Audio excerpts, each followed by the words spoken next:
నమస్తే, welcome to Telugu poverty. ప్రస్తుతం మనతో పాటు ఉన్నారు రజనీ సాయిచంద్ గారు ఉన్నారు. నమస్తే మేడం. నమస్తే అండి. ఇది మన ఫస్ట్ ఇంటర్వ్యూ అనుకుంటాను తెలుగు పావర్టీ టీవీకి.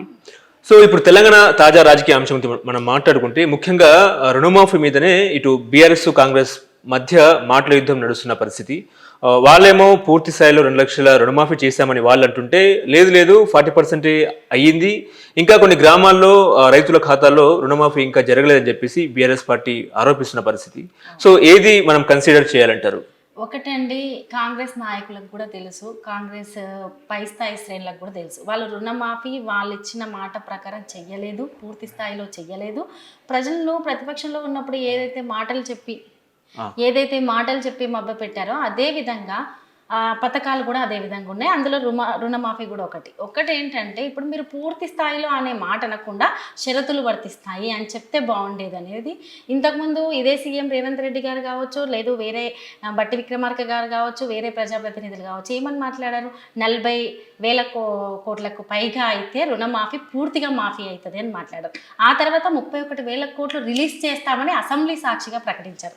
ఆ తర్వాత నిన్న ఆగస్టు 15 రోజున 17,000 కోట్లు మాత్రమే రిలీజ్ చేస్తున్నాం, 22 లక్షల మంది మాత్రమే లబ్ధిదారులు ఉన్నారు అని చెప్పారు. ఆ రకంగా వాళ్ళ లెక్కల ప్రకారం, వాళ్ళ నోటి మాట ప్రకారం చూసుకున్నా కూడా, వాళ్ళు ఇచ్చిన ఏదైతే లిస్టు ప్రకారం చూసుకున్నా కూడా 22 లక్షల మందికి మాత్రమే రుణమాఫీ అయ్యింది. మరి రాష్ట్రంలో మొత్తం రుణాలు తీసుకున్నది ఎంతమంది, మీరు ఎంత శాతం చేశారు? మీ దగ్గరనే ఉంది కదండి, లెక్కలన్నీ మీ దగ్గరనే ఉన్నాయి, మీరు తీసుకురండి, సర్వేలు అన్నీ చేసి ప్రకటించండి.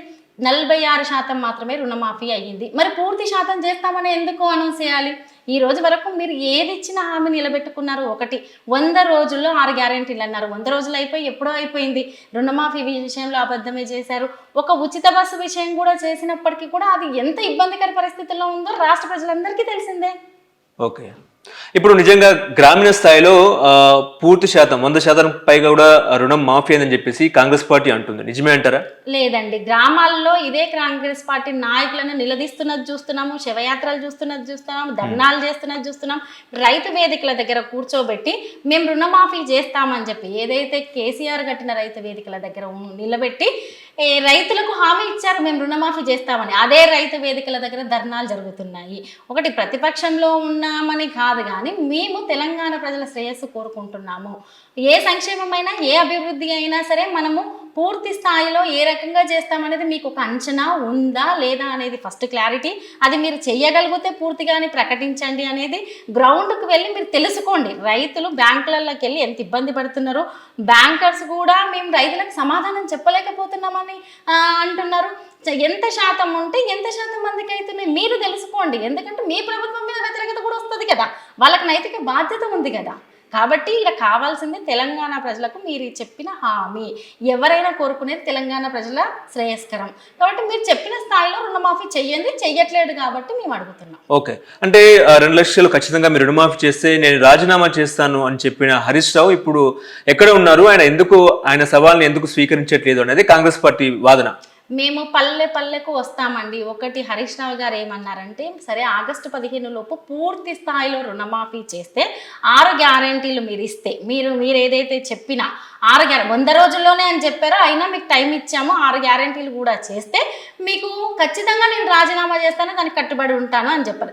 ఈరోజు సరే 6 గ్యారెంటీల పరిస్థితి పక్కకు పెట్టేద్దాం, మీరన్న రుణమాఫీ మేము వస్తాము, పల్లెల్లోకి వెళ్దాము, పూర్తి స్థాయిలో అయ్యిందా కాలేదా, మీరు ఏం షరతులు పెట్టారు, అసలు ఏ రకంగా ఉంది పరిస్థితి అనేది పూర్తి స్థాయిలో మనమే వెళ్ళి కనుక్కుందాం. మీ నోటి నుంచి మీరే 17,000 కోట్లు అని చెప్పినప్పుడు మరి ఏ రకంగా అయ్యింది? మీరే కదా బయటికి 22 లక్షల మందికి అని చెప్పారు. మరి 22 లక్షల మంది లబ్ధిదారులకు ఇస్తే పూర్తి స్థాయిలో రుణమాఫీ అని మీరు ఎలా చెప్తారు? మీరు ఎలా హరీష్ రావు గారిని తప్పుపడతారు?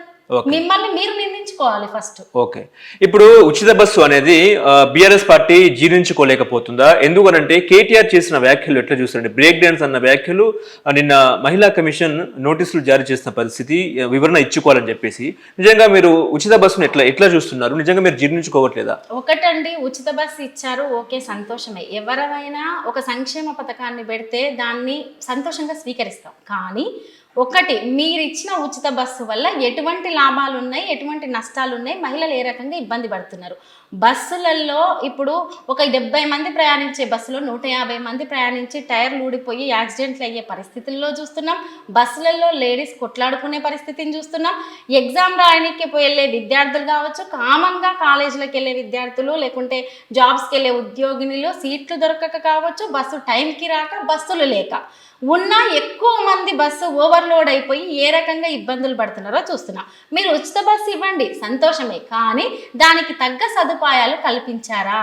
బస్సులన్నీ మీరు ఏ స్థాయిలో ప్రయాణికులు ఉన్నారో ఆ స్థాయిలో బస్సులన్నీ అలాట్ చేశారా? అన్ని రూట్లలో బస్సులు ఉన్నాయా?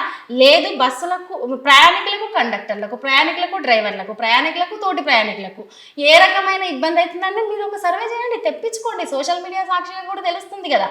మీరు ఇచ్చే ఉచితం అనేది అందరికీ శ్రేయస్కరంగా ఉండాలే తప్ప ఇబ్బందికరంగా ఉండొద్దు అనేది మేము ఒకటి. సరే, ఒకటే ఒక్క మాట, ఈరోజు సీతక్క గారు ఏమన్నారు, మేమేం తప్పు పట్టట్లేదు, ఎల్లుపాయలు ఒల్లుకోవడం కానీ అల్లికలు కానీ సహజమే, మహిళలు సగటుగా చేసేవి. కానీ మహిళలు అక్కడికే పరిమితం కావాలని కోరుకోవట్లేదు కదా. మహిళా సమాజము ఎంపవర్మెంట్ కోసం చూస్తుంది. మరి బస్సులలో ఉండి కూడా అదే చేస్తుంటే కూడా మేము ఏమంటున్నామంటే మీరు ఇంకా ఎంపవర్మెంట్కి ట్రై చేయండి, కానీ దానితో పాటు మీరు మహిళలకి ఇబ్బంది కలగకుండా ఉండే సదుపాయాలు కల్పించండి అంటున్నాం. ఫ్లోలో రామన్న ఒక మాట అన్నారు, దాన్ని తిరిగి వెనక్కి తీసుకున్నారు. మహిళా కమిషన్ అనేది ఏ రకంగా పనిచేయాలనేది బహుశా వాళ్ళకి తెలియదేమో. ఏ మహిళల మీద దాడులు జరుగుతున్నాయి, అత్యాచారాలు జరుగుతున్నాయి, పసిపిల్లల మీద అత్యాచారాలు జరుగుతున్నాయి, 1800కు పైగా కేసులైనవి అత్యాచారాలకు సంబంధించి. ఆ రకంగా మహిళా కమిషన్ మహిళల బాగు కోసం, మహిళ మీద జరుగుతున్న అఘాయిత్యాల కోసం స్పందిస్తే బాగుంటుంది అనేది మా అభిప్రాయం.